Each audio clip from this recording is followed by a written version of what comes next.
Just a few days ago, the Election Commission of India announced its 30th reform initiative tightening rules around postal ballot counting. Under the new rule, all postal ballots must be counted before the next to last round of EVM VVPAT counting begins. The idea is clear. With a rising number of mail-in and disability senior citizen ballots, the Commission wants to reduce delays and make the process more transparent. At the same time, in another major move, the ECI has made Aadhaar-based OTP authentication mandatory for anyone applying online to update voter rolls. These two changes, that is, counting postal ballots earlier and stricter verification of voter roll updates, are small in appearance, but they reflect a deeper stress line in India's democracy. They speak of the ECI trying to balance accessibility and integrity while under pressure from political and judicial scrutiny. To understand why such reforms matter, let's step back and revisit what the ECI is, how it came to be, what power it holds, and where the challenges lie. When independence came, India had to build institutions that could manage elections in the world's largest democracy. The Election Commission of India was established in 1950 under Article 324 of the Constitution. Its core mandate is to conduct free and fair elections to Parliament, state legislatures, and the offices of President and the Vice President. Over time, the role of the ECI expanded in scope and complexity. It enforces the Representation of the People Act, framed rules for political parties, expenditure limits, code of conduct, delimitation,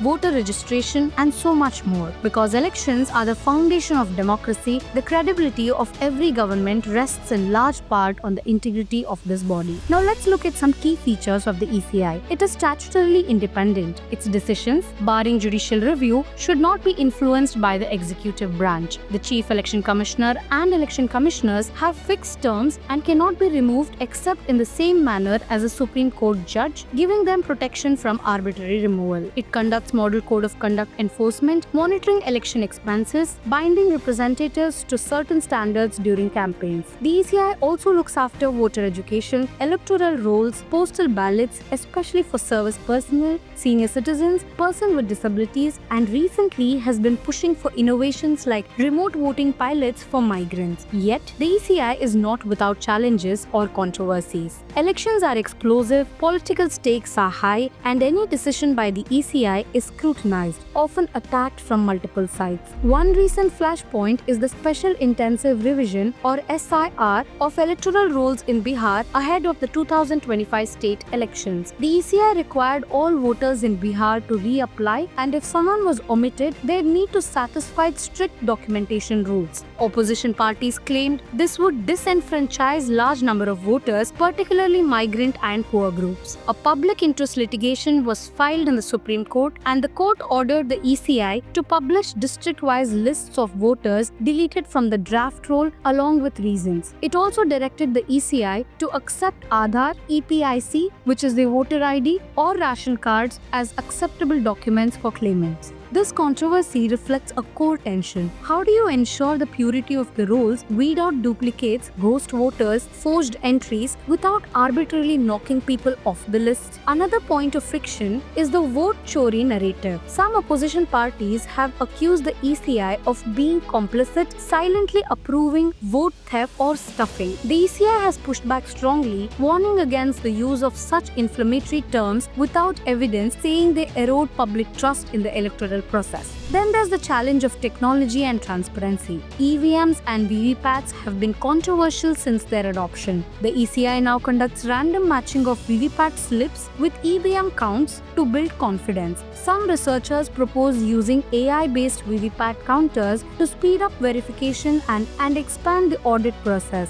But any technical innovation also raises concerns. Who verifies the audit tool? Who has access? And how do we prevent manipulation in that?